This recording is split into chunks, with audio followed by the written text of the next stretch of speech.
Now, we moved to a gig economy a long time ago. We use this phrase now, I use it, where instead of having a job, you have a gig.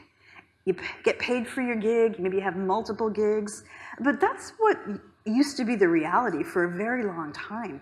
The reality was that people were maybe blacksmiths or they were textile workers, but they worked on a project basis, they got paid for that, they moved on. They didn't have jobs. We moved to the concept of the job much more recently when factories came about, Industrial Revolution days. And at that point, it just became much more efficient to have everybody in one place doing the work because that's where the machines were. And that's why we came up to this idea of a job.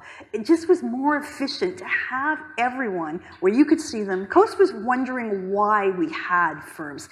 Why does it make sense to keep paying everybody every week when, maybe you should just get them when you need them?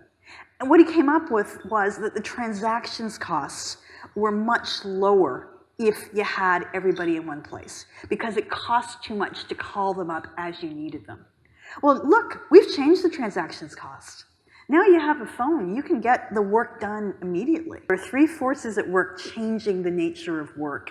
And they are ones we've talked about for a long period of time. Demographics is up there, global markets, global economic changes, incredibly key, and as well technology. But it's not a story about robots taking our jobs, it's not a story about China taking our jobs, it's not a story about everyone's too old to work. It's about a lot of things happening at the same time. We will be doing jobs that haven't been invented yet. And you will be recruiting for jobs that haven't been invented yet.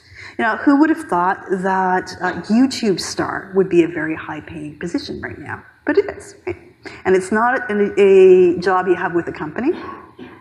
A beauty influencer, that's huge. People who are on YouTube talking about new kinds of mascaras are making a ton of money. And they are totally superseding advertising elsewhere. It used to be you hired a star to go on TV and do a commercial and talk about the mascara. Now you just hire somebody you never heard of to say she likes it, and you have hundreds of thousands of people saying, oh, I'm going to try that.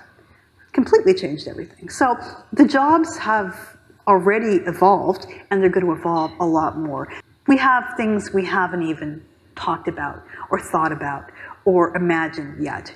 But we're getting to this point where everything has to be on the table, and we have to figure out the reality we have, both as an economy and as individual companies and as individuals, because there's more at stake than just the companies here.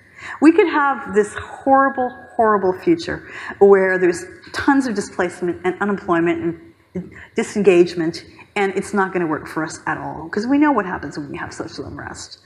Not necessarily the outcomes you want.